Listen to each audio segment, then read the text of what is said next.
팬데믹이 터지고 난 다음 가장 먼저 문을 닫은 곳이 바로 학교 유치원이죠. 다수의 인원이 한 공간에 모여 있고 서로 접촉을 하는 곳이기 때문에 어쩔 수 없는 조치이자 당연한 조치이기도 했습니다.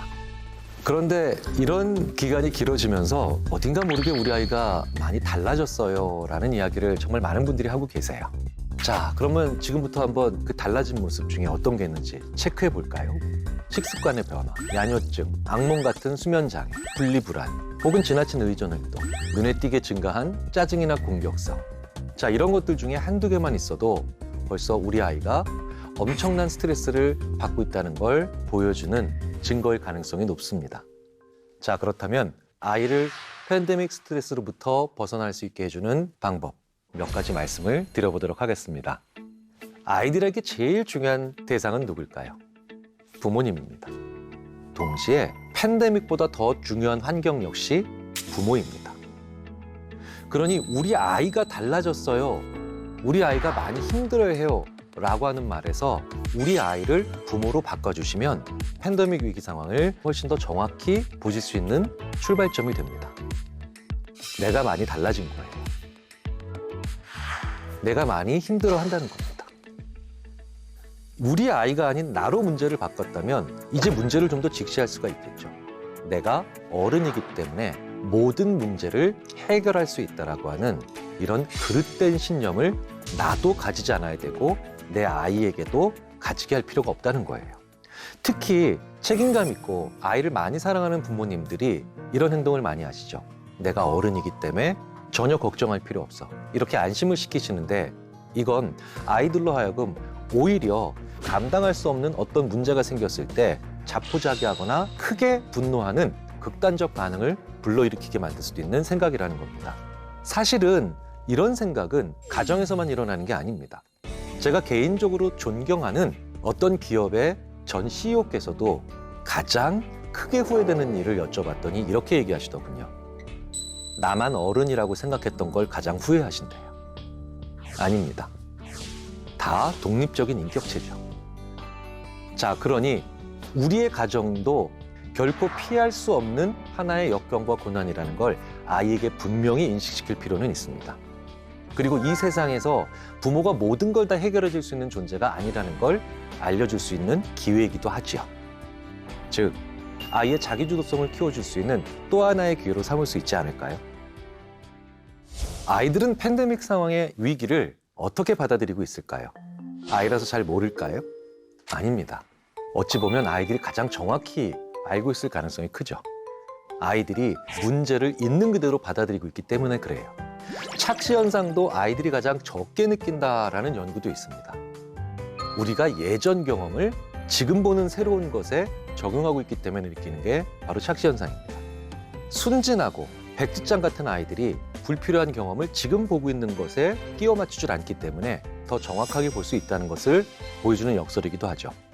그래서 아이들이 아무것도 모른다는 생각은 스트레스로부터 우리 아이들을 지키는데 별로 좋은 말이 아닙니다. 실제로 아이들은 굉장히 똑똑하고 똑똑하다라는 것은 문제를 제대로 볼 수 있다는 것을 의미합니다. 이를 두고 발달심리학자 앨리슨 고프닉 교수는 굉장히 중요한 말을 남겼죠. 모든 아이들은 어른들이 생각한 것보다 더 영리하다. 여기서 중요한 건 생각한 것보다. 어른들이 아이들은 요 정도밖에 안 돼 라고 생각하는 것보다 아이들은 더 많이 알고 있고 많이 볼 수 있다는 거죠. 두 번째로 우리가 생각해 볼 부분들이 있죠. 우리는 보통 이렇게 얘기합니다. 스트레스로부터 혹은 다른 것으로부터 아이들은 어른들보다 더 취약하다. 자, 이 취약하다는 말은 그런데 별로 좋은 말이 아닙니다. 아이들이 더 예민하고 민감한 거예요. 우리가 취약하다라고 생각하면 막으려 하고 그다음에 그저 보호하려고만 하기 때문에 무언가를 알려주지 않으려고 합니다. 아닙니다. 우리가 느끼는 걸 아이들도 같이 느끼고 있죠. 하지만 더 예민하고 더 민감하기 때문에 더 강하게 느낄 가능성이 크다는 거예요.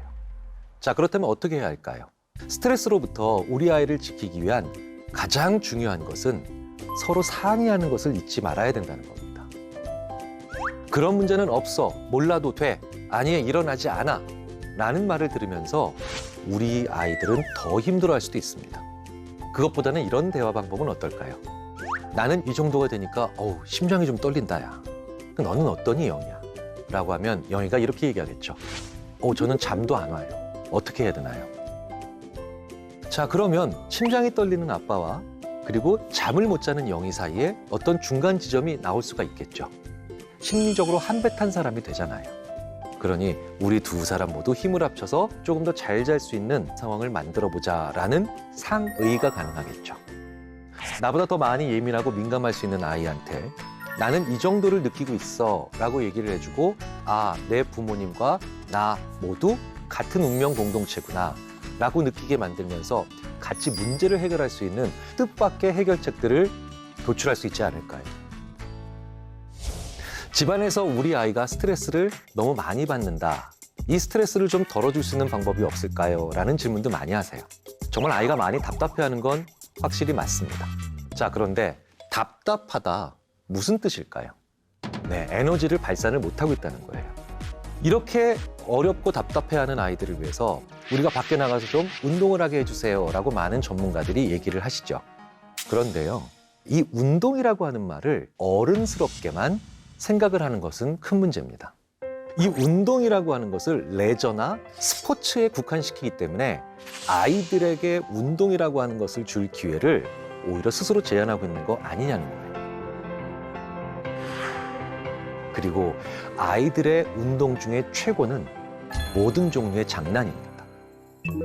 구글 이미지 검색에서 한번 장난이라고 쳐보십시오. 이 세상의 모든 헛짓거리들이 다 나와 있습니다. 간지럼 태우기, 꿀밤 때리기, 술래잡기, 차를 가지고 놀기. 자, 장난의 종류 엄청 많죠. 왜 이런 모든 종류의 장난을 우리는 계속해서 치고 있을까요? 돈이 되는 것도 아니고 무언가 일이 되는 것도 아닙니다. 하지만 도마뱀은 장난치지 않습니다. 고등동물로 갈수록, 영장류로 갈수록 장난은 많아지고요. 인간을 규정하는 가장 중요한 특징 중에 하나가 바로 장난입니다.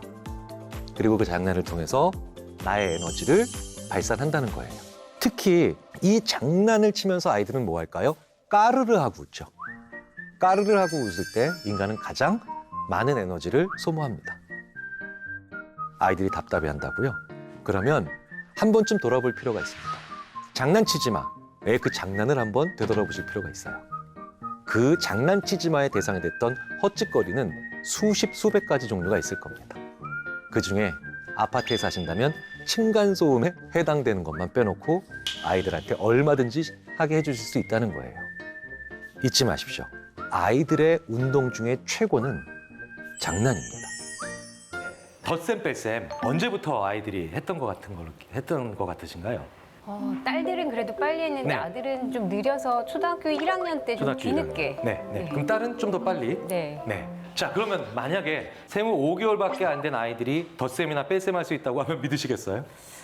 말도 안 된다고 생각하시겠죠, 그렇죠? 꽤 오래전에 예일대학 심리학과에 카렌 윈이라고 하는 교수가 있었는데 이 교수가 아주 기념비적인 연구를 하죠. 물론 그 결과를 해석하는 방법에 대해서는 논란의 여지가 일부 있지만 이 카렌 윈은 이 논문을 통해서 5살도 아닌 생후 5개월밖에 안 된 아이들이 덧셈과 뺄셈의 개념을 이해하고 있다는 놀라운 연구를 보여줍니다. 자, 어떤 연구 결과냐면요. 여기 나무 상자가 있어요. 일종의 나무 무대예요. 그럼 여기 미키마우스가 2개가 있습니다. 그러면 커튼이 내려갑니다. 미키마우스 2개 있는 상태에서 그럼 손이 하나 들어갔는데 커튼이 올라가기 전에 손이 나오면서 미키마우스 하나를 가지고 나가요. 자, 그럼 이 커튼이 열렸을 때 이 무대에는 미키마우스가 몇 개 있어야 되나요? 인형이 1개 있어야 되죠. 실제로 그렇게 1개가 있으면 아이들은 이렇게 보고 있다가 왜? 오랫동안 안 봐요. 왜? 당연하니까. 그런데 미키마우스 2개가 있는데 커튼 뒤에서 손이 나갈 때 1개를 가져 나갔는데 여전히 2개가 있거나 혹은 3개가 있거나 이렇게 말이 안 되는 상황이 벌어지면 아이들의 반응이 이렇게 나옵니다. 그리고 한참 동안 봐요. 그리고 심지어는 엄마나 아니면 주위의 가족들을 보면서 이렇게 얘기를 합니다. 뭡니까? 이상하다는 거죠. 자, 심지어는요, 악행을 하는 것과 선행을 하는 것에 대해서도 판단도 꽤 많이 해요. 화면을 볼 때 어떤 인형이 나옵니다. 저런 작은 인형이 나왔는데 다른 인형이 왔을 때 그 인형이 못 올라가고 힘들어하는 걸 도와주는 인형이 있어요. 근데 또 어떤 인형은 도와주는 게 아니라 회방하거나 아니면 무관심한 인형이 있습니다. 자, 이런 장면이 다 끝나고 난 다음에요. 너 어떤 인형 가질래? 라고 하면요. 이 어린아이들이 다른 인형을 도운 인형을 가집니다. 다른 인형, 돕지 않았던 인형, 오히려 회방났던 인형은 너 절로 가. 심지어는 선과 악이라고 하는 개념도 이렇게 빨리 이해한다는 거죠. 자, 이 이야기는 뭐겠습니까? 우리 아이들이 우리 생각보다는 굉장히 많은 것을 이미 느끼고 그 다음에 생각할 수 있는 존재라는 거죠. 그런데도 우리는 아이들한테 보통 어떻게 합니까? 넌 모르는 아이야. 넌 잘 알지 못해. 그러니까 내 의도대로 아이를 키우면 그만이라고 우리가 보통 생각을 하지 않습니까? 저도 마찬가지였어요. 근데 이런 장면을 볼 때마다 인간의 생각에 대해서 심지어 아이들의 생각까지에 대해서도 우리가 꽤 많은 걸 모르고 있구나라고 하는 반성을 한번 해보게 되죠. 굉장히 좋아하는 말 중에 하나가 아이들은 어른들의 생각보다 똑똑하고 어른들은 아이들의 생각보다 똑똑하지 못하단데요. 내가 어떤 경험을 어떻게 했느냐에 따라서 사람들이 이렇게 달라지잖아요. 그러면 경험이 많으면 많을수록 역으로 치자면 착각의 확률은 더 높아지겠죠. 아이들은 그래서 착시를 더 적게 경험한다는 연구들이 꽤 많습니다. 세상에 대한 정보가 아직 그렇게 많지 않으니까 오히려 더 우리 어른들보다도 정확하게 세상을 파악하는 거예요. 아이들이 그렇게 우리보다 떨어지거나 아니면 부정확하거나 뭘 잘 모르는 게 아닙니다. 실제로 아이들이 어른들보다도 훨씬 더 정확하게 세상을 판단하는 증거는 도처에 있습니다. 실제로 아이들이 굉장히 재밌는 것을 넘어서서 엄청난 결과를 예측하는 경우도 굉장히 많습니다. 왜 우리 선거하잖아요. 선거하면요. 기호 1번, 2번, 3번 이렇게 있잖아요. 그럼 쭉 봅니다. 그러면 이걸 어른들이요, 혹은 여론조사 기관이 엄청나게 다양한 얘기들과 예측과 방법을 동원해서 누가 당선될 것인가를 예측하잖아요. 꽤 많은 연구에서 7살짜리 아이들이 사진만 보고 판단한 게 더 최종 결과를 잘 예측합니다. 네, 그런 연구가 굉장히 많아요. 실제로요, 우리는요, 누구 뽑을지 이미 정해놓고 그 위에 굉장히 이데올로기가 어쩌고 정책이 어쩌고 뽑을 사람을 미리 정해놓습니다. 그리고 난 다음에 거기에 맞는 이유를 붙이는 경우도 꽤 많죠. 자, 연구들을 종합해보면 아이들에게 가장 정확한 반응, 진실된 반응을 끄집어내고 그리고 최종 결과에도 가장 부합되는 결과를 만들어낸 질문이 이겁니다. 누가 제일 좋죠? 너 어떤 선장이 모는 배에 탈래? 이거예요. 우리는 그런 사람들을 뽑고 있는 거죠. 그리고 그 배를 제대로 몰지 않았던 사람, 그 배를 제대로 지켜내지 않았던 사람들에 대해서 우리는 섭섭함도 느끼고 분노도 느끼고 그리고 그렇게 제대로 배를 몰고 가라고 이야기들을 하는 겁니다. 아이들한테 이 질문을 줬을 때 가장 본질적이고 정확한 그리고 예측치를 꺼내는다는 건 우리도 한번 생각해 볼 필요가 있죠. 그래서 아이들은요, 우리 어른들의 눈빛으로 보면 이거 아직 안 돼 라고 생각이 됐지만 이후에 연구를 다시 생각해 보면 아, 우리가 착각했구나 라고 우리를 오히려 반성시키는 경우도 굉장히 많습니다. 김재민 씨, 네. 우리 어른들은 오 깊다, 낭떠러지다 이러잖아요. 네. 떨어지면 큰일 나겠다. 이걸 깊이 지각이라고 합니다. 아이들은 언제부터 이게 될지 혹시 생각해 보신 적 있으세요? 언제부터 될까요? 떨어져 봐야 알죠. 떨어져. 그러니까 떨어지지 않고는 깊이 지각을 아직 못한다. 경험. 그렇죠. 경험을 해봐야 아, 한다. 그래. 네. 어떻게 생각하세요? 저는 애 둘을 키워본 결과 엄마가 너 떨어지면 다친다라고 말을 하는 순간부터 조심할 것 같은데. 그게 언제였을까요, 보통? 말귀를 알아들어. 말귀를 알아들으면 보통 한 2살, 3살은 돼야 되지 않을까요? 서너 살 정도. 네, 서너 살. 실제로요, 저희 심리학자들이 저희 스스로도 반성하는 측면 중에 하나가 저희도 이런 식으로 생각을 하고 아이들을 많이 오랫동안 봤었습니다. 시각절벽 실험이라는 게 있어요. 이게 뭐냐면요, 이렇게 밑에가 가운데 낭떠러지예요. 그리고 위에는 유리판이 있습니다. 근데 안전합니다. 네, 깨지진 않아요. 아이가 올라타도. 자, 그런데 아이가 시각절벽의 건너편에 있고 이쪽에서 엄마나 아니면 자기가 좋아하는 어른이 부릅니다. 헤이, 메리야, 토미야 이렇게 부르죠. 그럼 아이는 하고 애가 엄마한테 가겠죠. 우리 어른들의 생각은 이랬습니다. 심리학자들의 생각도. 깊이 지각을 할 수 있으면 건너지 못할 것이다. 그 앞에서 머뭇거리고 울고 그다음에 뭔가 좌우를 살필 거다. 10개월 된 아이들은요, 실제로 그렇게 합니다. 근데 5개월 된 아이들은요, 그렇게 안 해요. 그럼 이 결과로 우리가 내릴 수 있었던 결론은 예전에 10개월 된 아이들은 깊이 지각을 하지만 5개월 된 아이들은 아직 깊이 지각도 못한다 라고 생각할 수가 있겠죠. 이런 게 마찬가지로 어른이었던 저희 심리학자들의 착각이었어요. 이게 고전은요, 고전의 맛이 있습니다. 1950년대, 60년대 논문을 보면요, 뭔가 석연찮은 대로 뭔가 이상해요. 왜? 저희가 그때 일어났던 일을 다시 복기를 해보면요, 5개월 된 아이들은 그때 당시에는 멈춰서지 않고 울지 않고 두려워하지 않았기 때문에 깊이 지각을 못했다라고 생각을 했는데, 실제로 그 5개월 된 아이들이요, 그 기록들을 종합해보면 그 앞에서 재밌어요. 그러니까 뭔가 다른 걸 아는 거예요. 호기심이 보여요. 심지어는 거기서 더 머무르려고 해요. But when the mother stood at the far side, nearly all the babies refused to go to her, like this one. Katie, But after a child has been crawling for about a month, a change occurs. Katie, what are you doing? You can crawl. Come here. Would like to cross over, 근데 이게 뭐겠습니까?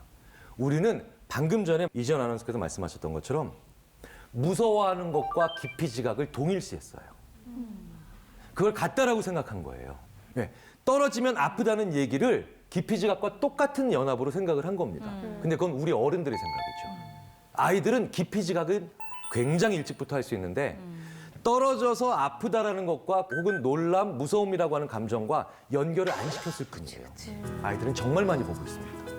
아이들은 정말 많이 느껴요. 그래서 아이들은 더 정확하게 볼 수도 있고, 우리 어른들보다. 심지어는 우리가 예측하지 못하는 것들도 예측할 수가 있는 겁니다. 처음에 시작할 때 말씀하실 때부터 지금까지 너무 물어보고 싶은데 참았는데요. 자제분을 이제 지금 의사 공부까지 이렇게 쭉 끌어올려오셨는데 어떻게 가르쳐주셨는지 그게 너무너무 궁금하거든요. 첫째는 얘는 착실해요. 그러니까 얘는 세상이 해야 될 일과 하지 말아야 될 일로 나눠져 있는 거예요. 네. 그래서 해야 될 일은 반드시 하고 하지 말아야 절대 안 하는데, 둘째는 이 세상이 재미있는 일과 재미없는 일로 나눠져 있어요. 그래서 재미없는 거는 죽어도 안 하고 네. 재미있는 건 아무리 하지 말라도 하는 이제 그런 아이였어요. 얘가 초등학교 들어가서 성적표를 갖고 왔는데 얘 엄마가 이걸 보더니 얼굴이 뻘개지더니 탁 던지면서, 나는 어릴 때 안 그랬어 이렇게 던지는 거예요. 그래서 제가 이렇게 딱 봤더니 수미양가가 골고루 있더라고요, 이렇게. 그래서 저는 초등학교 1학년 성적표에 양하고 가가 있는 건 처음 봤어요. 저는 그건 안 주는 줄 알았는데, 아, 이게 초등학교 1학년한테도 양하고 가를 주는구나, 이제 그걸 알게 됐어요. 근데 걔가 이제 뭐 너무 집중을 못하니까 이제 그 제가 걱정이 딱 되더라고요. 그래서 자꾸 얘를 이제 스스로 하게끔 만드는 거예요. 어떻게 하냐면 이제 학습지 같은 게 있잖아요. 저는 옆에 앉아 있고 그러면 여기서 여기까지 풀어봐. 그러고 이제 있으면 한 2, 3번 풀다가 벌써 얘가 딴 생각을 하고 있어요. 그러니까 집중을 못 해요, 얘가. 그러면 손가락으로 이제 4번 문제를 이렇게 해요. 그러면 얘가 아차 이런 이렇게 표정이에요. 아, 이거 했어야 됐지. 이거 잊어버리는 거예요. 그러니까 그런 식으로 해서 쭉 그거를 계속 하니까 얘가 이제 스스로 해요. 그다음에 그러면 아빠가 여기 없을 때 할 수 있겠니? 이렇게 하고 제가 떨어져요. 저는 이제 집 어디에 있는 겁니다. 30분 있다가 가봐요. 그러면 이제 잘 안 해놨잖아요. 그러면 이제 저는 야단은 절대 안 쳐요. 왜냐면 얘가 그걸 싫어하면 안 되니까. 그래서 못했으면 못했네 이제 그러는 거죠, 그냥. 그러면 얘가 자기가 한다고 약속을 했잖아요. 그러니까 아쉬워해요. 그리고 또 합니다. 그다음에는 이제 이게 다 되면 어떻게 하냐면, 그럼 너 아빠가 회사에 갔을 때 해놓을 수 있어? 이제 이렇게 하는 거예요. 해놓을 수 있대. 그러면 못 해놔요, 내가. 그게 굉장히 어렵더라고요, 그 단계가. 그리고 약속만 하는 거예요. 그러면 얘가 약속은 뭐 틀림없이 하겠대. 뭐 내일은 아빠 내가 내일은 틀림없이 할 거야. 뭐 이러는데 또 못 하고. 계속 한 2주일간 계속 못 하는 거야, 얘가. 그러니까 얘가 뭐라 그러냐면 하루는 아빠 전화를 걸어놨대. 전화를 해달래.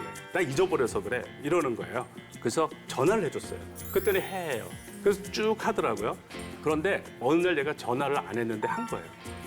얘가 기뻐가지고 내가 오를 때 막 뛰어나면서 아빠 저는 내가 했다고.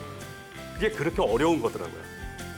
그래서 그 단계별로 이렇게 아주 점진적으로 해요. 그러면 얘가 이제 스스로 다 하거든요, 이거를. 그 요즘에 그 조기 교육 또 뭐 선행 학습 이런 얘기 많이 뭐 그거는 이제 저희도 고민 중인 거기도 하고요. 그 부분 어떻게 생각하시는지.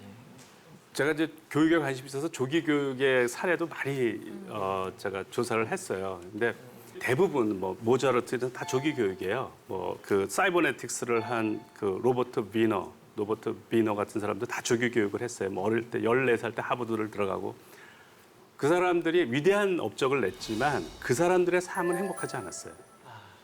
예. 왜냐하면 조기 교육을 하면 친구도 없잖아요. 그러니까 그런 것도 굉장히 중요하거든요. 저는 그 조기 교육에 너무 얘를 영재를 만들려고 이렇게 할 필요는 없는 것 같다. 그러니까 애들하고 놀고 같이 거기서 배우는 것도 많은 것 같고 이렇게 올바른 머리를 발달시키는 교육을 해도 충분하다. 그게 훨씬 중요하다는 걸 제가 알게 됐어요. 자녀 있으신 분들은 특히나 잘 들어주셔야 돼요. 이게 우리 아이들의 미래에 얼마나 큰 통찰과 의미를 부여하는지를 이제 10분만 들어보시면 이제 알게 되실 거거든요. 제가 평범한 초등학교에 들어갑니다. 그리고 3학년에 1반부터 4반까지 총 4개의 반에 각각 30분씩 똑같이 들어가서 똑같은 재료 주고 똑같은 일을 시킵니다. 자, 그러면 1반부터 4반까지 아이들도 다 학년 올라갈 때마다 균등하게 배치가 되기 때문에 1반부터 4반까지의 차이도 없고 아이들의 결과도 같아야죠, 대부분. 그런데요, 3학년 1반, 지극히 평범한 아이들. 3학년 2반, 꽤 똘똘하고 창의적인 아이들. 3학년 3반, 우리나라에서 제일 창의적인 아이들. 3학년 4반, 내친 김에 전 세계에서 제일 뛰어난 아이로 만들 수도 있습니다. 이 엄청난 차이가 아주 간단한 것으로부터 나옵니다. 제가 각 반에 들어갈 때마다 말의 간격과 시간의 순서를 살짝만 건드리고 바꿉니다. 자, 제가 3학년 1반에 가서 아이들한테 저런 물체들을 던져줍니다. 아이들한테 주고요.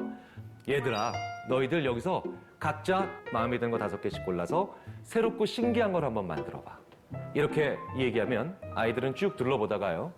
저 슬라이드의 밑에 쪽에 있는 도형들, 뭔가 구부러져 있고 꼬여 있고 이런 특이한 것들 있죠. 이런 것들은 절대 안 고릅니다. 왠지 뒷감당이 안 될 것 같아요. 그래서 전부 다 위에 있는 거 골라요. 기본 도형들이죠. 자, 이렇게 만만해 보이는 것들을 대부분 다 비슷하게 골라서 남자아이들의 70%는 이걸로 자동차나 기차 만들어요. 여자아이들의 80%는 이걸로 집 만듭니다. 자, 남자아이들이든 여자아이들이든 다 똑같이 만들죠. 천편일률적이라는 얘기가 됩니다. 창의성이라고는 조금도 없고 새로운 것도 없죠. 자, 그런데 이렇게 가슴 아픈 1반을 뒤로 하고 제가 2반에 가요. 2반에서는요, 말의 간격만 살짝 벌려줍니다. 얘들아, 마음에 드는 거 5개 골라. 이러고 그냥 나가버려요. 자, 그러면 아이들은 어떻게 고르는지 아십니까? 이젠 취향이 나와요. 그래서 재미있는 거 위주로 아까 일반 애들은 오히려 잘 안 골랐던 특이한 것들 위주로 5개를 그것도 다 제각각으로 고릅니다. 그럼 제가 문 뒤에서 이렇게 딱 숨어서 보고 있다가 얘네들 다 골랐네. 문을 확 열고 다시 들어와서 이렇게 얘기해요. 네가 지금 고른 5개로 새롭고 신기한 걸 만들어. 아이들의 표정은 싸늘하게 식기 시작합니다. 그럼 나가시기 전에 진작에 그 얘기를 하고 나가겠어요. 나 그랬으면 이런 거 안 고르잖아요. 이거 X자형 막 꼬부라지고 이거. 저 아저씨 왜 저래? 막 짜증을 냅니다. 자, 그런데 일단 다 다른 걸 골랐잖아요. 다 다른 걸 골랐기 때문에 같은 건 절대 나올 수도 없고요. 처음엔 저한테 짜증을 냈지만 자기가 좋아하는 것을 가지고 만들기 때문에 만드는 과정에서는 더 재밌게 만듭니다. 이제서야 아이들이 재밌고 신기한 걸 만들어내기 시작한다는 거예요. 자, 이제 제가 3반에 갑니다. 3반에서는요, 이 도형들을 아직 안 보여줍니다. 커튼 뒤에 아예 가려놓고 1반과 2반에서 얘기했던 뒷문장을 앞으로 끌어옵니다. 자, 1반과 2반에선 5개 골라서 새로운 거 만들어라. 이 순서대로 얘기했잖아요. 그런데 3반에선 아직 안 보여준 상태에서 네가 새롭고 신기한 걸 만든다면 뭘 만들래? 아이들은요, 무지무지하게 용감해집니다. 엄청나게 용감해져요. 일단 지구 평화 지키는 로봇은 무조건 나옵니다. 남북 통일시키는 프로그램도 무조건 나오고요. 충전하지 않아도 되는 휴대전화, 영원히 기름 넣지 않아도 되는 자동차, 뭐 이런 거 막 다 나옵니다. 이반 아이들 25명이 얘기한 거 우리나라가 정말 다 가지고 있으면요, 앞으로 최소 300년은 세계를 지배할 수 있을 것 같아요. 자, 이거 다 듣고 난 다음에 제가 뭐 할지 아시겠죠? 네. 자, 이제 커튼을 올립니다. 한 절반만 올라가도 아이들은 자기네들 앞에 닥칠 미래를 예감합니다. 나머지를 다 젖히고 난 다음에 제가 이렇게 얘기하겠죠. 네가 방금 전에 말한 걸 여기서 5개 골라서 만들어. 아이들은 금융사기 당한 표정을 짓습니다. 아, 이런 게 어른들이 당한다는 보이스피싱이죠. 생각해 보세요. 이게 얼마나 난감한 상황입니까? 여기서 5개를 골라서 여야 상생과 합의를 도출해야 돼요. 지구 평화를 지켜야 된다니까요. 일반이나 2반 아이들처럼 덥석덥석 쉽게 못 잡습니다. 눈물을 글썽거리면서 손을 부들부들 떨면서 간신히 5개를 잡겠죠. 자, 4반에 갑니다. 3반이랑 다 똑같습니다. 4반에서도 이거 가려놓고 너 뭐 만들래? 이러면 아이들이 엄청난 걸 얘기하겠죠. 그럼 제가 다 듣고 난 다음에 커튼 젖히고 네가 말한 걸 여기서 5개 골라서 만들어. 여기까지는 4반도 3반이랑 똑같습니다. 그럼 4반 아이들도 3반 아이들처럼 부들부들 떨면서 간신히 5개를 고르겠죠. 4반에서는 아이들이 이렇게 다 고르고 나면 옆 사람이 고른 거랑 바꾸라 그래요. 못됐어. 저한테 지금 보여주시는 표정의 의미를 전 알아요. 어머, 저 사이코패스 같은데. 자, 그런데요. 이 아이들이 있는 초등학교, 평범한 초등학교죠. 얘네들이 만든 걸 누가 만든 거랑 비교를 하느냐. 같은 연령대에서 우리나라 대표로 뽑혀서 세계 학생 창의력 올림피아드에 나가서 금메달 딴 아이들이 있습니다. 엄청난 아이들이죠. 얘네들한테 똑같은 저물체를 주고 1반이나 2반에서 제가 얘기했던 것처럼 말해주고 만들라고 한 것과 이 평범한 초등학교의 3반과 4반 아이들이 만든 걸 비교해보면 같은 재료임에도 불구하고 이 평범한 초등학교의 3, 4반 아이들이 만든 게 창의력 점수가 2배 이상 높게 나오는 경우가 허다합니다. 능력보다 더 무섭다는 거죠. 메타인지는. 우리는 능력 있다고 하면 머리 좋다고 하잖아요. 머리 좋다라고 하면 IQ라고 그러잖아요. 그것보다 더 무서운 게 있다는 거예요. 그리고 이건 뭐예요? 우리 스스로 얼마든지 타인의 메타인지를 그리고 내 메타인지를 건드릴 수 있다는 겁니다. 자, 여기서 우리는 게다가 인생에 굉장히 재미있는 교훈 하나를 얻습니다. 아까 일반 아이들은 가장 평범했었죠. 왠지 아세요? 자기가 뭐 할지를 안 정했던 거예요. 자기가 뭘 할지를 안 정한 상태에서 뭘 해라라고 하는 말을 누가 줍니까? 다른 사람이 줬어요. 그런데 자기 옆에 뭐가 있어요? 도구들이 있어요. 그러니까 뭐예요? 그걸 익숙한 방식으로 해석할 수밖에 없는 겁니다. 2반 아이들은 일반 아이들보다 좀 더 낫죠. 왜? 자기 스스로 뭔가를 할지를 결정하진 않았죠. 그 점에서는 같았지만 그 도구를 자기가 좋아하는 도구로 가졌었던 거죠. 그러니까 자기 취향에 맞는 자기가 좋아하는 도구를 가진 사람은 일반 아이들보다는 낫다는 겁니다. 자, 그런데 3반과 4반 아이들은 왜 그렇게 엄청난 그리고 대단한 아이들로 만들 수 있었느냐? 꿈을 먼저 꿨어요. 목표를 먼저 만들었습니다. 그 거창한 목표를 내가 말하거나 생각하고 난 다음에 내가 받은 도구는 일상적인 것들이죠. 그러면 내가 할 수 있는 유일한 일은 뭡니까? 그걸 낯설게 보는 수밖에 없는 거죠. 우리 인류는 그러면서 지금까지 똑똑해져 왔고요. 지혜로워져 왔고 발전을 거듭해 온 겁니다. 그런데 우리는 이 대목에서 굉장히 중요한 착각을 하나 합니다. 3, 4반 아이들은 거창한 목표를 가졌지만 도구가 평범했잖아요. 근데 우리 인간은 거창한 꿈을 꾸면 그 꿈을 실현하기 위한 도구나 재료나 행위도 거창해야 된다라고 우리는 굉장히 많은 경우에 착각을 합니다. 이걸 일종의 착각적 통제감이라고 심리학자들이 얘기를 합니다. 예를 하나 들어드릴게요. 주사위를 2개 던집니다. 주사위를 2개 던지면요. 나올 수 있는 합의 최대값이 얼마죠? 12죠. 6, 6이니까요. 자, 그러면 주사위를 똑같이 2개 던졌을 때 나올 수 있는 합의 최소수는 2죠. 1, 1이니까요. 어떤 사람들한테는요. 이렇게 얘기합니다. 네가 주사위 2개를 던져서 12가 나오면 내가 너한테 10만 원 줄게. 어떤 사람들한테는 이렇게 얘기해요. 주사위를 던져서 네가 합이 2가 나오면 내가 너한테 10만 원 줄게. 자, 그럼 12가 나올 확률과 2가 나올 확률 합이 똑같죠? 그리고 똑같이 10만 원 받습니다. 그런데 재밌는 건요. 12처럼 큰 수가 나와야 돈을 받는 사람들은 주사위를 어떻게 던지느냐? 이렇게 던져요. 그런데 2처럼 작은 숫자가 나와야 돈을 받는 사람들은 어떻게 던지는지 아시겠죠?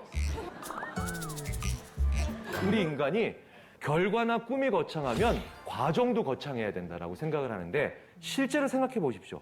스마트폰, 작은 변화였죠. 우리 인류의 수많은 다른 혁신들 작은 변화였잖아요. 그러니까 뭐예요? 도구는 일상적인 거예요. 그런데 메타인지로 하여금 그걸 낯설게 보게 만들면 인간은 그때 지루해진다는 거죠. 그렇다면 우리 모두는 메타인지가 좀 똑똑해질 필요가 있겠죠. 저도 듣다 궁금한 네. 게 생겼는데요. 저희가 접근 동기와 회피 동기를 미스매치를 자주 한다고 하셨잖아요. 근데 아이를 칭찬할 때는 어떤 식으로 칭찬하는 게 효과적인지. 일단 칭찬은요, 결과가 아니라 노력에 해야 됩니다. 결과에 칭찬하면 재능에 칭찬을 하게 되는 거고, 그리고 재능에 칭찬을 하게 되면 아이들은요, 어떤 일의 결과가 나빠질 것 같은다, 혹은 점수가 나쁠 것 같다라고 생각하면 그 점수 나빠지는 게 결국 자기 IQ 나쁘다는 거를 얘기하는 게 셈이 되기 때문에 노력을 안 해서 그 결과를 더 나쁘게 만들려고 하는 유혹에 빠집니다. 자, 똑같이 두 학생들이 기억력 검사를 받고 있는데 이쪽에 반에 들어가서는 선생님이 이렇게 기억을 잘하네? 너 머리가 좋구나 라고 재능에 칭찬을 해요.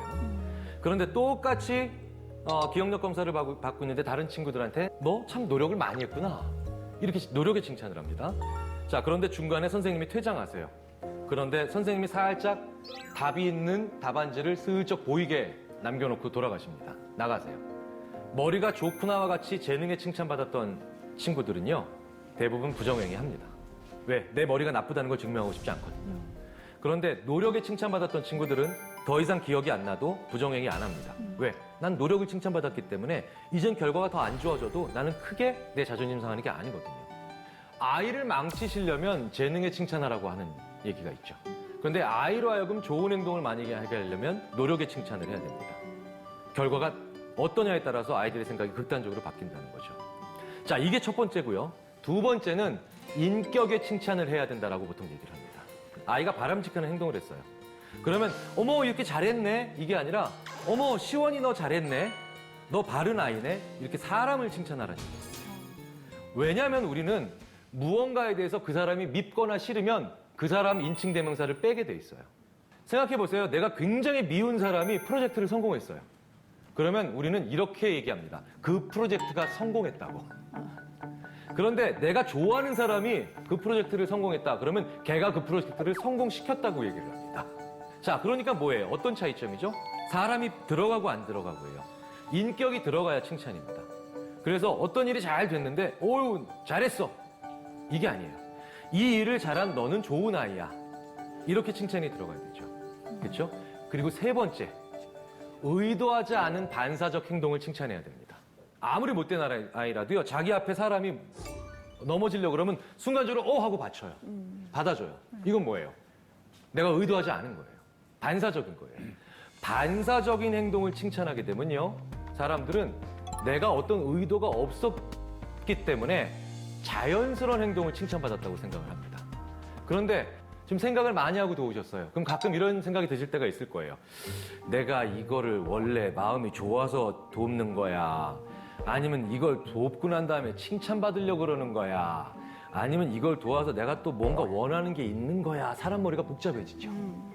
그런데 내 머리가 단순해진 상태에서 어떤 행동을 했는데 거기다가 그 틈을 놓치지 않고 칭찬을 해버리면 사람은 순간적으로 나 좋은 사람이구나. 나 바른 사람이구나. 나 품행이 방정한 사람이구나. 이렇게 생각을 하게 돼요. 그게 바로 그 다음 좋은 행동을 하게 만드는 원동력이죠. 자, 세 가지를 기억해 주십시오. 재능이 아닌 노력에 칭찬하시고요. 일어난 사건이 아닌 인격에 칭찬하시고요. 의도가 아닌 반사적인 행동을 칭찬하시면 사람들은 그 자체로서 이제 칭찬받을 만한 그런 좋은 사람들이 돼가요. 특히 아동의 경우는 그럴 일들이 많아지죠. 똑같이 가르치면 되는 거예요? 아이들한테도요. 저는 어떻게 추천을 하냐면 이래요. 어머님들을 만나면 아이들 교육 때문에 되게 고민이 많으세요. 근데 제가 이제 한 대기업의 인사부장님이 자기 아이의 과외를 좀 해줄 수 있냐고 물어보셨어요. 그래서 알겠습니다 하고 갔죠. 갔는데 아직도 첫인상이 기억이 나요. 머리는 이제 스포츠 머리에 약간 통통한 남자아이였는데 영어 점수가 50점이 안 나와요. 그리고 맨날 엄마한테 엄마 1,000원만 해서 이제 PC방을 가는 것을 인생의 낙으로 삶을 살던 그런 아이였어요. 제가 만약에 시험 보는 방식을 가르쳐주는 거가 목표였다라고 하면 좀 다를 수 있는데 영어를 진짜 학예에서 시험을 보게끔 해야 하려고 하면 단어를 모르면 어떻게 할 수가 없잖아요. 비싼 과외비를 받고 거기 앉아가지고 걔한테 단어 외우는 거를 하고 있는 건 과외비를 낭비하게 하는 길이라고 생각이 됐거든요. 그래서 고민을 하다가 이 방법을 생각해냅니다. 당시에 제가 과외비가 주 이틀인가 3일을 가고 월 60만 원을 받았어요. 야, 하루에 너가 단어를 5개씩만 외워. 매일. 처음에 10개 봤으면 그다음에 20개, 그다음에 누적되는 거죠. 봤다고 지워지는 게 아니라. 그렇게 해서 나랑 두 달 동안 전부 다 시험에서 80점 밑으로 내려간 적이 없으면 내가 너한테 20만 원 줄게 그랬어요. 돈을 줘야 되는 거. 제가 어렸을 때 게임기 받았던 그 생각 한 거예요. 그러니까 얘 어떻게 됐을까요? 영어 단어 시험을 보는데요. 진짜 거의 90점 안전빵으로 가야 되니까 90점 이상 항상 다 맞는 거예요. 다른 공부 아무것도 안 해도 단어는 그냥 하루에 계속 들고 다니면서 외운다는 거예요. 하루에 뭐 예를 들어 10개의 단어를 외웠다고 치자고요. 한 달이면 300개, 두 달이면 600개, 세 달이면 900개. 저희 아들한테 장난감 2개를 걸고 해야겠네. 더 쓰셔도 됩니다. 저도 무슨 느낌인 줄 알겠네요. 지금이라도 상렬이 형 술 사줄게 이러면 5개씩 외우고. 그렇게 했더니 이제 애가 단어는 다 외우는 거예요. 제가 그냥 일반적인 현재, 과거, 미래, 완료, 수동태 뭐 이런 거 한 4, 5개월 안에 싹 다 가르쳐 줄 수 있죠. 저는 그 역할을 하고 얘는 제가 없을 때 단어를 다 외워서 하고 그렇게 했더니 90점이 넘게 올라가는 거예요. 생각해 보세요. 우리 애들한테 주는 돈이 너무 아까워서 엄마들이 그거를 다 학원 주고요, 업체들 주고요, 출판사 갖다 주고 다 뭐 전집부터 해서 장난감부터 교구 다 사서 주고요. 애가 하기를 바라는데 진짜 여기서 제일 중요한 건 교재가 중요한 게 아니고요. 애의 의지가 중요하고요. 애의 동기부여 그게 제일 중요한 거죠. 학생들한테 어떤 필름을 보여줘요. 이건 학생들한테 그냥 장례 정리하면서 심심하지 말라고 보는 거구나 라는 느낌을 주는 그런 필름입니다. 그게 어떤 내용이냐면 어떤 장군이 요새를 공격해서 함락하는 그런 내용이에요. 단 3분짜리 동영상입니다. 이 동영상에서 장군이 요새를 어떻게 공격해서 함락을 시키냐면요. 전병력 돌격 앞으로 해가지고 정문으로 돌진시키는 게 아니라 병력을 분산시킵니다. 그래서 여러 방향에서 동시에 들어가서 이 요새를 함락해요. 제가 이 3분짜리 동영상을 보여주고 이제 끕니다. 끄고 이제 제 강연을 한 10분이나 15분 그냥 해요. 그러다가 갑자기 학생들한테 레이저로 종양을 제거해야 되는 저 문제를 던져줍니다. 그러면 이젠 10%가 아니라 30%가 문제를 해결하는데 진짜 가슴 아픈 건 70%가 그래도 문제를 못 풀기 때문에. 자, 그런데 이 70%까지 포함해서 전원 다 문제를 해결하게 하는 데는 단 한마디만 더 해주면 됩니다. 아까 봤던 동영상이 힌트다. 그러면 전원 다 문제를 해결합니다. 이게 불과 20년 전에 저희 심리학자들이 알아낸 지혜와 지식의 차이입니다.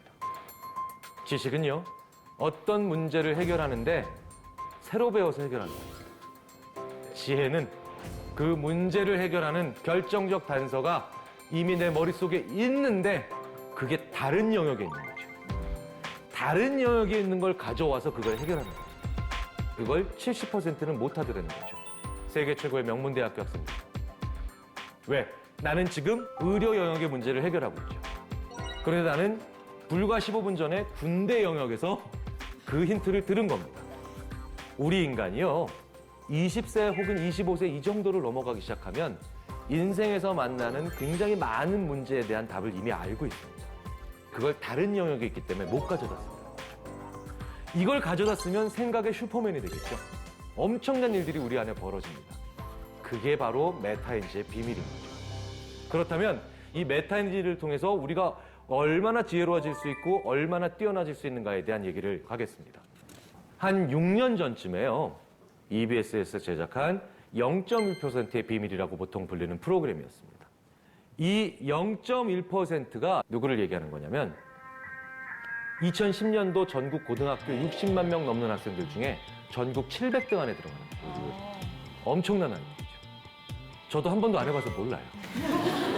전국에요. 4년제 대학 입시와 관련이 있는 고등학교가 2,000개가 넘어요. 그러니까 얘네들은 전교 1등은 당연한 거죠. 근처 고등학교 2개, 3개 더 합쳐서 1등하는 애들이에요. 이 엄청난 아이들이 평범한 아이들과 뭐가 다른가를 보여준다는 프로그램인데 그때 당시에 이걸 안 보고 버틸 부모님이 어디 계셨겠어요. 이걸 안 볼 선생님이 어디 계셨겠어요. 이게 히트를 안 할래야 안 할 수가 없었던 거죠. 자, 그런데 이게 좀 비하인드 스토리가 있습니다. 그때 당시에 제작진께서 저한테 꽤 급하게 오셨어요. 시간이 많이 남아있지 않은 상태에서. 고민을 토로합니다. 어떤 고민? 자기네들이 참 많은 걸 비교했다 그러시더라고요. IQ, 당연히 비교했겠죠. 기억력, 연산력, 이런 여러 가지 능력들 비교하셨습니다. 그 다음에 부모님 학력, 부모님 소득, 어디 사나, 특목고 여부, 정말 많은 걸 비교하셨는데 단 한 개도 차이가 안 난 거예요. 방송이 불가하다는 거예요. 왜? 타이틀이 0.1%의 비밀인데 내용이 뭐예요? 없다. 그래서 그때 제작진과 제가 마주 앉아서 이걸 어떻게 풀어나갈까 고민을 합니다. 그때 제가 떠올랐던 게 바로 메타인지였어요. 이해하시기 편하게 제가 좀 재구성해서 말씀드릴게요. 자, 20개의 단어를 보여줍니다. 그러면 15개를 기억해낸 아이는 12개를 기억해낸 아이보다 3개 더 기억 잘하는 거죠. 이건 차이 안 납니다. 제 관심사도 아니고. 저는요, 메타인지를 보고 싶은 거예요. 어떤 스텝이 더 있었느냐, 중간에. 20개의 단어를 보고 난 다음에 자기가 본 걸 써내려가기 전에 나 몇 개 기억할 수 있는가를 예측하는 거예요. 아직 안 써본 상태에서. 이게 뭐예요? 내 기억을 보는 눈이죠. 메타인지입니다. 20개의 단어를 봤는데 15개를 기억할 수 있을 것 같다라고 얘기한 친구가 12개를 기억하면 자기 예측과 실제 사이의 차이가 3개 생긴 거죠. 20개 똑같이 보고 난 다음에 내가 10개를 기억할 수 있을 것 같다라고 예측한 아이가 정말 10개를 기억하면 아까 걔보다 기억은 2개 덜 했지만 자기 예측과 실제 사이의 차이는 0이죠. 0.1% 아이들은 이게 대부분 0이에요. 평범한 아이들은요, 기억력 점수는 같은데 이게 중구난방이에요. 메타인지 차이랍니다. 실제로 뒤에서 제작진도 굉장히 놀라시더라고요. 그래서 제작진께서 저한테 물어보세요. 아니, 이 차이가 도대체 왜 만들어지느냐? 그때 제가 그래서 그 말씀을 해드린 겁니다. 세상에 2가지 종류의 지식이 있다고. 첫 번째는 내가 알고 있다는 느낌은 있는데 남들한테 설명을 못하는 지식이에요. 두 번째는 내가 알고 있다는 느낌도 있고 남들한테 설명도 할 수 있는 지식입니다. 두 번째만 내 지식이에요. 첫 번째는 뭐예요? 내가 내 메타인지에 속고 있는 거예요. 그렇다면 이제 제작진께서 어디를 보셔야 되는지 아시겠죠? 라고 하니까 제작진께서 바로 알아들으시더라고요. 그래서 바로 가가지고 무엇을 비교했느냐? 일상생활에, 특히 학교 생활에서 이 0.1% 아이들이 무엇을 더 많이 하느냐? 설명을 더 많이 해요. 친구들한테 굉장히 설명을 많이 해주고 삽니다.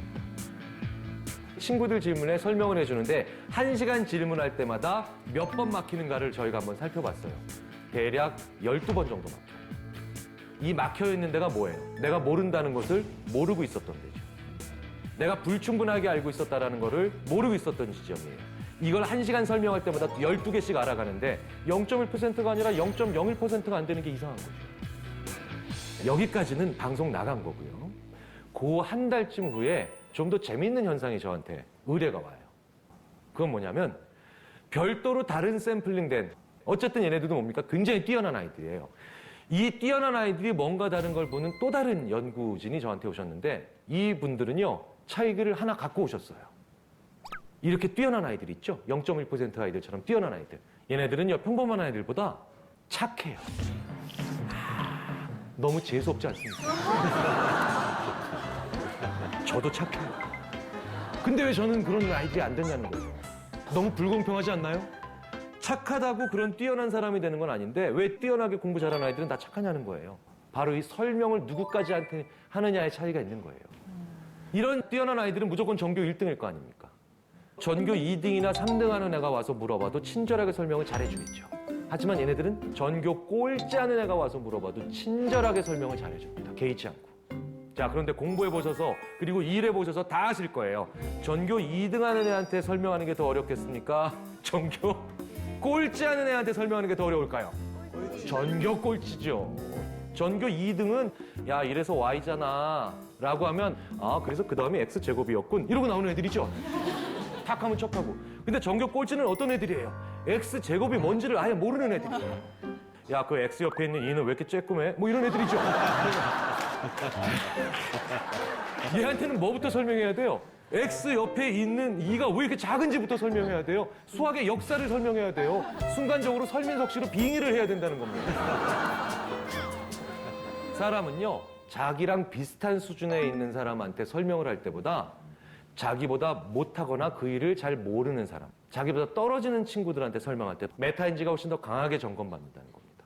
그렇기 때문에 착하다고 다 잘하는 건 아니지만 착하기 때문에 나보다 떨어지는 친구, 나보다 잘 못하는 동료에게도 기꺼이 설명해주고 도움을 준다는 거죠. 인간이 이타적이어야 되는 이유가 바로 여기 있는 겁니다. 지혜로워지기 위해서. 더 재밌는 건 이렇게 전교 꼴찌하는 친구한테도 개의치 않고 설명하는 것에서 끝난 게 아니었다는 거예요. 집에서도 누군가에게 설명하고 있는 아이들이라는 거예요.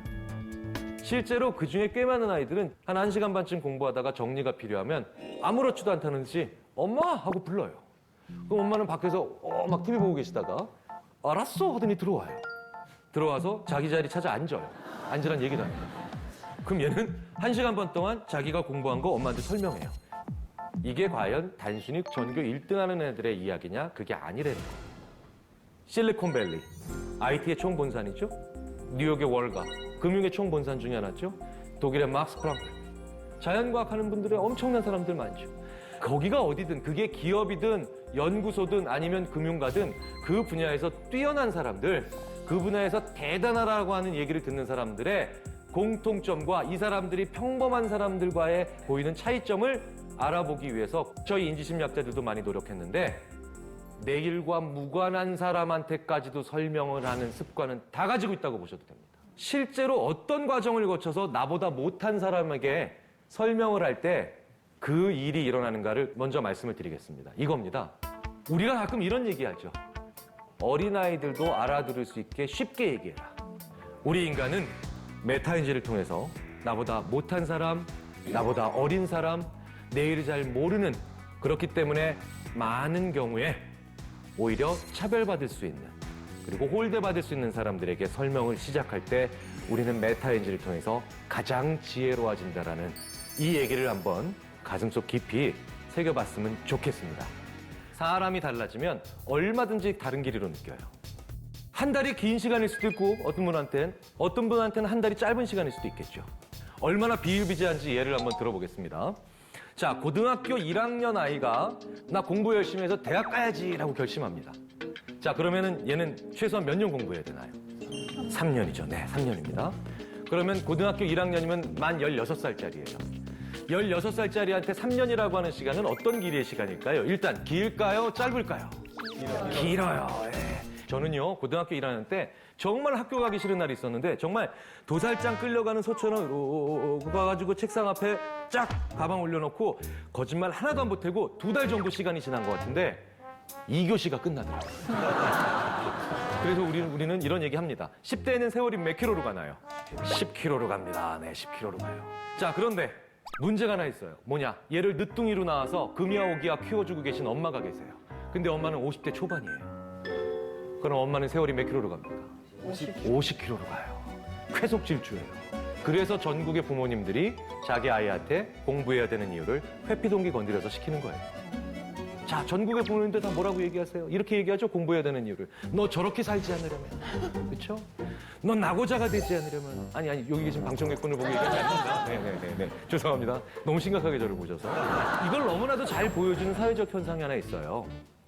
지금으로부터 한 6년 전쯤에 어떤 고등학생 하나가 이거 우리 담임 선생님 그뿐이야 라고 인터넷에 올렸는데 아이들이 난리가 났어요. 너무 재밌고 너무 신나고. 근데 어른들은 다 이렇게 얘기했어요. 이거 뭐냐 도대체, 이런 말도 안 되는 걸 그뿐이라고 쓰냐.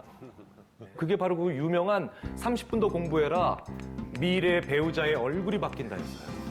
네. 유치한 그뿐이죠. 그런데 왜 이런 그뿐의 아이들이 재밌다고 열광했냐는 거예요. 유치하면 어때요? 건국 이래 최초로 자기네들의 접근 동기를 건드리는 그뿐이 나왔잖아요. 그렇잖아요. 내가 영겁과도 같이 긴 3년 동안 매일 30분씩 더 공부하면 오 미래의 내 와이프가 오 김태희, 오 설현, 오 미래의 내 남편이 오 송중기, 오 아니다 또 김상중 씨, 아니다 또 김상중 씨, 오. 자, 근데 반대로요. 전국의 아이들이 치를 떨었던 그 분이 있었어요. 그런데 어른들의 반응은 또 이번에도 그때도 달랐어요. 이야, 이 선생님 강단 있네. 이 정도는 돼야 애들 따라오게 만들지. 뭐라고 그 분에 써놓으셨냐면 이렇게 써놓으셨어요. 잠은 죽어서 자라. 이렇게 써놓으셨어요. 소름 끼치시죠? 회피동경 그 분의 전 세계 지존이 거기 걸려있는 거예요. 이 선생님은 아이들을 사랑하세요. 아이들이 잘 공부해서 대학에 진학했었으면 좋겠어요. 그러니 뭐예요? 마음이 급해요. 그러니까 3년이 하루처럼 짧게 느껴지시는 거예요. 그런데 아이들 입장에서는 그게 뭡니까? 그 말을 보면 영원히 잠자지 말라는 얘기예요. 왜? 자기네들이 본 3년은 영원하니까. 자, 그런데 반대로요. 지금 당장 해야 되는 일들이 있습니다. 지금 당장 해야 되는 일은 하면 좋은 일이라기보다는 안 하면 안 되는 일들이죠. 그리고 안 하면 안 되는 일들은 좋은 걸 가져오기 위한 성격보다는 나쁜 결과를 막아내기 위한 성격이 더 강합니다. 말 그대로 회피 동기죠. 이때 접근 동기를 건드리면 오히려 될 일도 잘 안 됩니다. 전국의 수많은 부모님들이 이래서 아이들 예방주사를 못 맞히죠. 저도 그래서 예방주사 못 맞힌 적 있습니다. 예방주사 왜 맞나요? 병을 회피하기 위해서 지금 당장 맞아야 되잖아요. 예전에 아이가 예방주사나 이런 거 안 맞겠다고 땡깡 필 때 이현희 씨 보통 어떻게 얘기하고 맞추셨나요? 뭐 사주겠다. 사주겠다. 예, 이현희 씨께서는 보통 어떻게 하실 건가요? 이거 안 맞으면 아파. 네, 아파. 예. 그러니까 뭐 사주겠다. 예, 대부분 이래서 예방주사를 못 맞히시는 거예요. 뭐냐면 특히 뭐 사주겠다는 절대 아닙니다. 제 딸 이름이 첫째 딸 이름이 시원이에요. 시원이. 10년도 더 전에 시원이 예방주사 맞힙니다. 이때 제가 당연히 안 맞겠다고 발버둥 치겠죠. 땡깡 필 겁니다. 저도 이렇게 얘기했어요. 시원아, 너희 예방주사 맞으면 네가 좋아하는 곰인형 사줄게. 이렇게 얘기하면요. 아이들 반응은 둘 중에 하나가 나옵니다.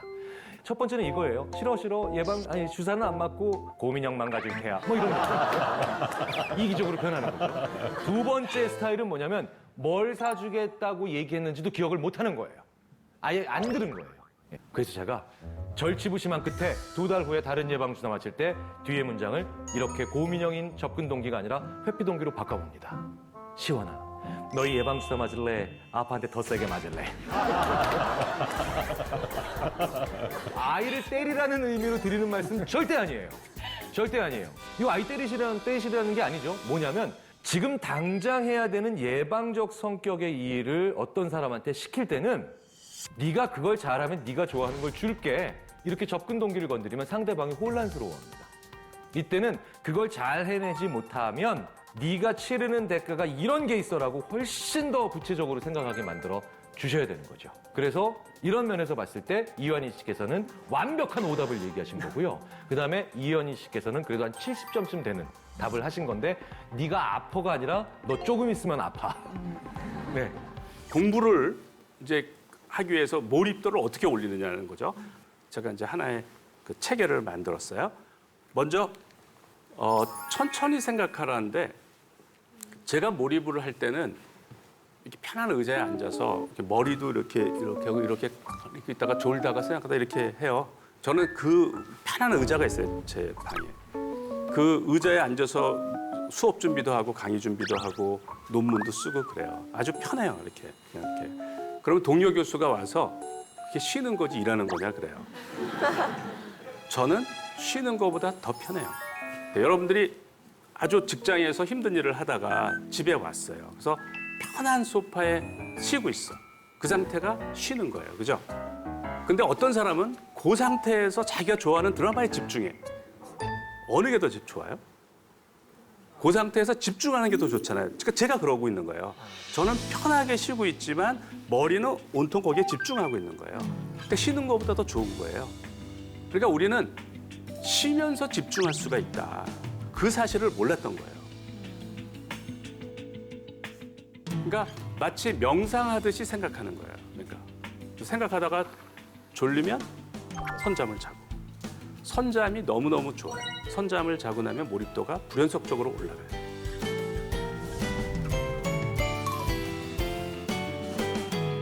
누가 자려고 그러는데 잠이 안 와.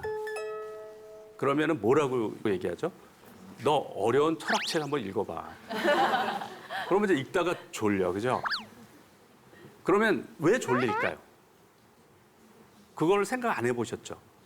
우리 뇌가 너 깨어있는 머리로 이거 이해 못하니까 재우는 거예요. 우리 뇌가.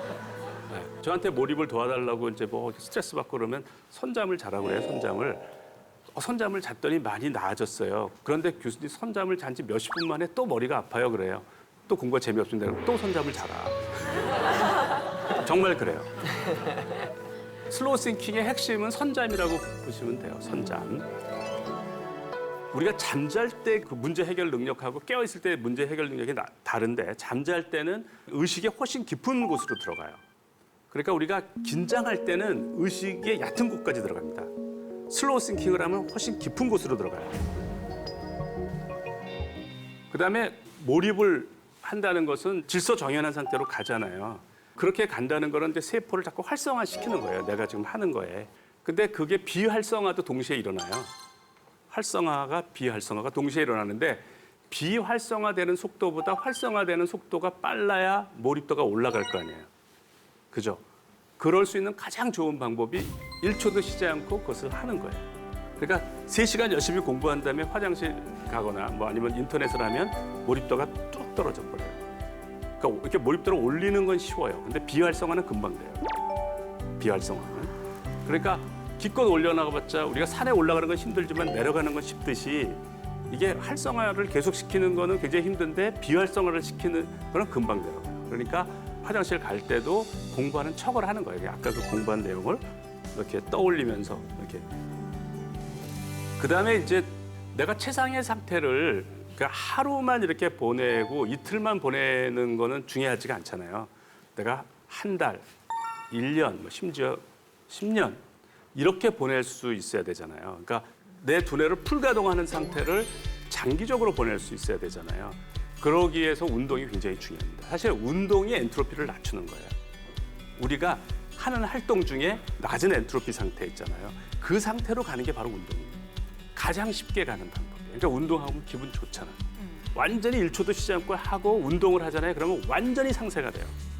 하나의 피로감이 안 생겨요. 뭐든지 쉬워져요. 운동을 하고 나면. 여러분들 영어 공부하다가 잘 안 되면 어떻게 하시죠? 영어 공부하다 잘 안 되면 저는 수학으로 갈아탔던 것 같은데요. 네. 예. 몰입 대상을 자주 바꾸면 몰입이 안 된다는 걸 어떻게 하냐면 여러분들이 팔자가 좋아서 애인이 많아. 애인이. 그래서 월요일 날에는 A라는 애인을 만나고 화요일 날은 B를 만나고 수요일 날은 C를 만나고 뭐 이렇게 되면 몰입이 됩니까? 우리는 하나에만 몰입할 수가 있어요. 영어의 몰입도하고 수학의 몰입도가 좀 달라요. 활성화되는 세포가. 영어의 인테리어를 만든 거예요. 내가 영어를 재밌고 잘할 수 있게. 그런데 수학으로 바꿔버리면 그걸 다 부숴버리고 수학의 인테리어를 다시 만드는 거예요.